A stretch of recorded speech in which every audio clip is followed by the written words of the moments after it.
Dante's Boxing Nation, what's going on, guys?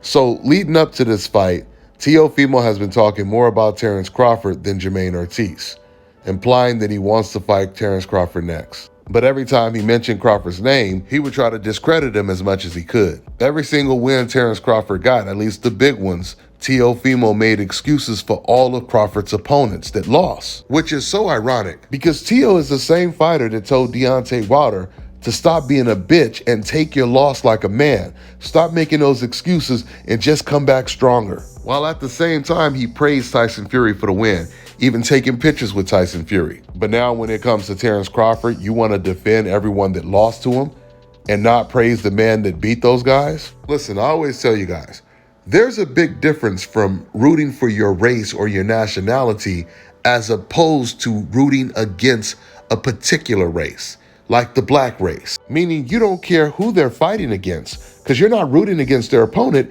you're just rooting against the black guy. And that's Teofimo Lopez. This is the reason why, once again, he's contradicting himself when it comes to Tyson Fury beating Deontay Wilder. I want you guys to pay attention to the dichotomy. When Teofimo Lopez was calling out Lomachenko, never did he discredit Lomachenko's wins. He made it very clear that he was going to beat Loma. Teo never said Loma only beat Rigo because he was old and way too small, had to move up 2 weight classes. Or he only beat Gary Russell because Gary Russell said that he was injured in the fight. He never trashed any of Josh Taylor's wins, but he does it with Terence Crawford.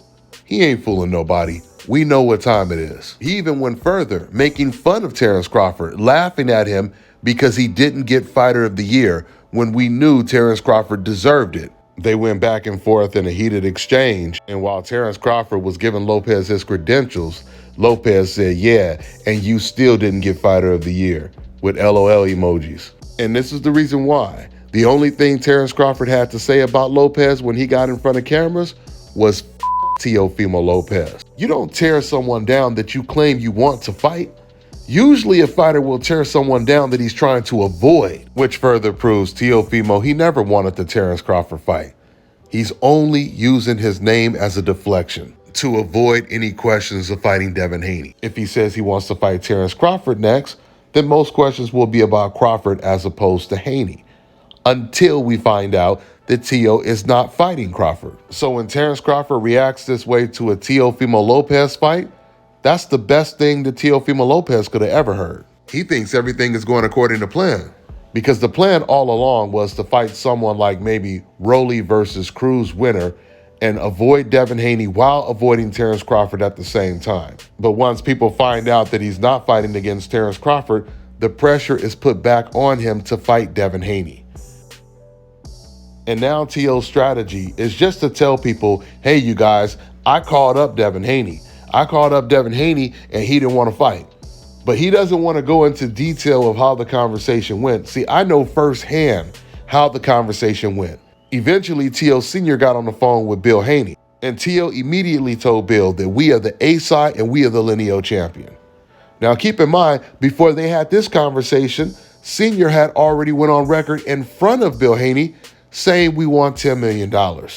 And about 2 years ago, they're on record talking to Eddie Hearn, demanding $10 million to fight Devin Haney. So now Teofimo's new strategy to avoid Devin Haney is just telling people, hey, I called him. I tried to make the fight. Oh, but I don't want to tell you guys what we talked about. I don't want to tell you guys what my demands were. And the reason why Teo doesn't want to tell people what he said or what was said, because he knows he will come off as, once again, trying to find a way out of the Devin Haney fight. There's absolutely no way Teo can call himself the A side. He only sold 5,000 tickets in the Josh Taylor fight. This fight against Jermaine Ortiz, it has zero buzz compared to the buzz that Devin Haney versus Regis Prograis had. Not to mention, Devin Haney makes 3 times more money than Teofimo does. Teo is the exact definition of a B-side fighter. And it kills him so much because Teo wants to be considered bigger than Gervonta and Devin Haney, but he doesn't want to fight them. He was hoping if he just went along and fought Josh Taylor, then he could say, oh, I already beat the best. See, I don't have to fight them now. He thought that that would help him avoid them. But in fact, it just put more pressure on him to fight Devin Haney and even Gervonta eventually. Teofimo, he keeps taking on easier competition, getting these smaller checks, and then he gets mad because, once again, he's not getting paid as much as Gervonta and Devin Haney does. Well, if you get in the ring with Devin Haney and you beat Devin Haney, you can write your own checks. Hell, if you get in the ring with Terence Crawford and you beat Terence Crawford, you can write your own checks after that. But Teo knows deep down he cannot win those fights. So he's going to continue to mention those names while fighting lesser opposition for the rest of his career until he's ready to cash out and finally take that risk, because they're going to keep putting the pressure on him to eventually fight the likes of a Devin Haney. Let's see how long it takes for him to do it, or if he even gets past Jermaine Ortiz this Thursday.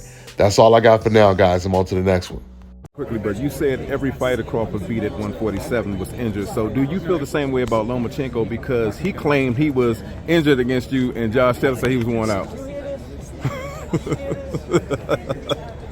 Tell me you hear this. You hear this? Because I hear this. I wish you didn't hear this, but you got to hear this, man. I'm sorry. You're good, man. I'm sorry. Hold up. Injured? No, I'm saying Lomachenko claimed he was injured against you. And Josh Taylor said claimed I was injured. Right. Did anybody care about that? Okay, so why do I gotta care about anybody else talking about this? Right. No, you gotta look at it like in all perspective, man. You're just mad that you're losing. I'm winning. And it's not because I believe I'm better than anybody. No, it's because I know I'm better than everybody. It's a big difference. Know yourself, love yourself, and express yourself. It's the beauty of it all, man. You cannot go and see somebody successful and duplicate it. You know, now, I see a lot of these guys just want to duplicate what I do, whether it's from the defense, whether it's from the offense, whether it's from jumping jabs, whether it's from touching your feet, like Roy Jones Jr. Man, I sound so sweet. Let's get it, baby.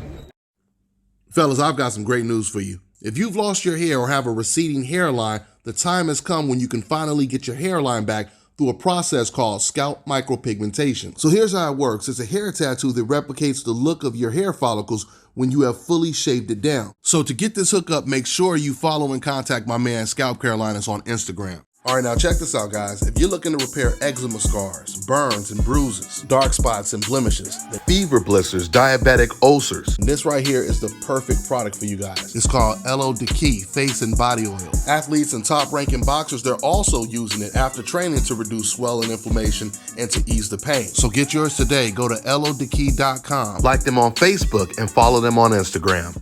Let me tell you guys about Issa Israel Law Firm. It is a full-service legal practice based in Denver, Colorado, an emerging hub for combat sports and high-altitude training. If you're a fighter inside or outside of the ring and you need a law firm you can trust to fight for you, visit thefighterfirm.com or email help@iilawfirm.com. Legal representation is usually limited to plaintiffs or defendants in Colorado, but iFirm can help anyone in the world with trademarking their business name, logos, and U.S. immigration issues. This brother has been my attorney for a while and helped guide me through all kinds of business and civil issues, so make sure you guys go to thefighterfirm.com.